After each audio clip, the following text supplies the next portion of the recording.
money where your mouth is when I come and do these things and do them live, and then you don't know what you're going to get. You know, so they asked me to do the brain maps on some people that were having the bars done, and it's like, okay, that's good. You know, I'm open. I'm always pushing the envelope. I'm on the front of the curve that's on the front of the curve. We have to look back to see where the cutting edge is. All I can tell you is when I saw the results, my jaw dropped. I was so astounded. And you got to remember, I've been doing this for 16 years. I have seen brains of every kind and all different kinds of conditions. This is the very first time that I've ever seen a brain do what we are about to show you. I mean, I was blown away. It takes a lot to blow me away. This blew me away. So why don't you tell them? Okay, so we didn't mention yesterday that one of the things we do is called bars, and it's 32 points on the head that are designed basically to delete file on your computer bank so that you can create a change in any way you want. So everything, you know, the bars are a soft touch you put on particular points of the head. These release the thoughts, feelings, emotions, considerations, and attitudes you've stored in any lifetime. And the end result is, you know, worst case scenario, your whole life changes. Best case scenario, you feel like you had a great massage. So.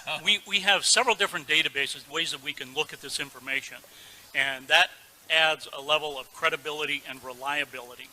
And so I'm going to show you all the different ways that we measure this. So we take an EEG, we put the cap on their head, and we measured all 19 electrodes. We did eyes closed, brain on task. Then they did the bars, and then we did it again right immediately after. Put the cap back on their head, measured eyes closed, brain on task. And I'm going to show you what happened. This is a normal brain map.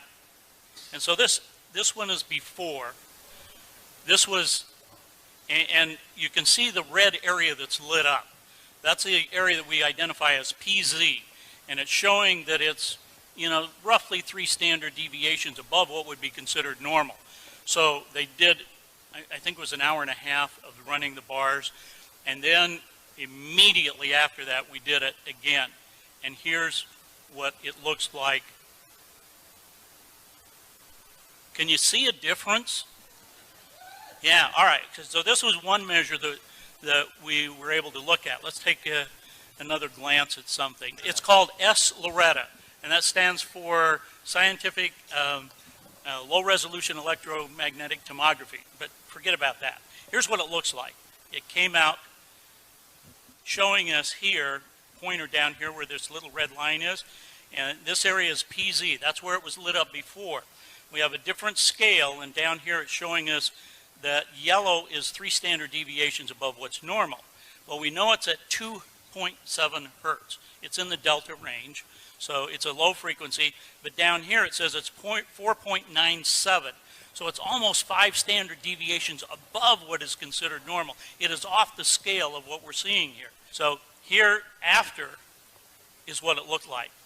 See, you can see the dark color here is the normal range. It's also saying that the change happened at 2 hertz. Okay, well, that's all well and nice. There's another part that we look at here that is called the S-Loretta part here.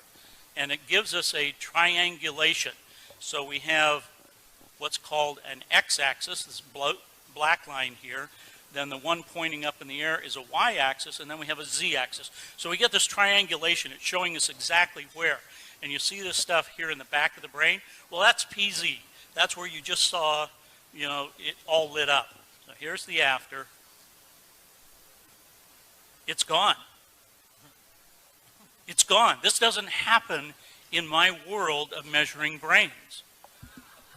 Not in a matter of a few